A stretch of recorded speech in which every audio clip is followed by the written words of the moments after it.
Thinking about setting up a charity? Here's what you need to know.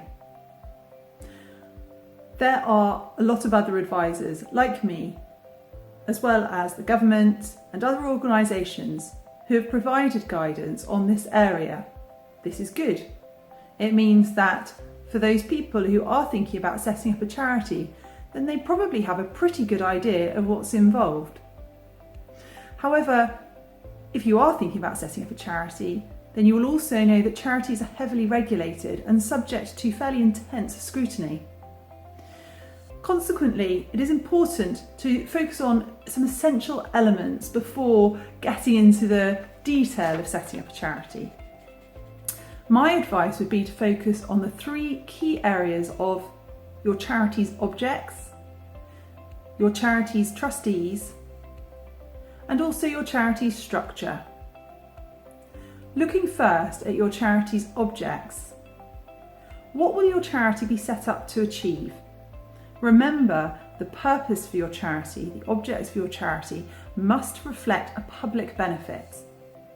It may be that you've already been carrying out charitable activities, in which case you'll be looking to define these and summarise these. Or it may be that you're starting from scratch. Either way, this is going to be absolutely key to defining what sort of a charity you will be creating. Next, looking at your trustees. The role of trustees is a very important one. So who will be acting as trustees for your charity? It comes with significant responsibilities, but it's also a completely voluntary role, which has fairly high demands on a person's time. So it will not necessarily be that easy to find the right person, and careful consideration and discussion will be needed. Lastly, what structure will your charity have? What would be the most appropriate structure? For example, should it be incorporated or not? As part of this process, you're going to need to give careful consideration to the various pros and cons of the right structure. You will also, as part of this, need to consider what sort of governing document you need and what sort of provisions you need that governing document to include. For example, is your charity going to employ anybody, or is it going to need to enter into contracts? And what sort of beneficiaries are going to benefit from your charity's activities? These questions will be important when you are considering the most appropriate structure.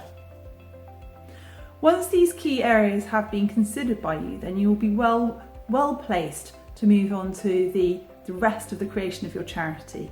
So for example, registering with the Charity Commission and so on. We regularly advise on setting up charities and also on giving ongoing advice. Where needed, this can include liaising with the Charity Commission also. If you would like to discuss this any further, then please do not hesitate to get in touch.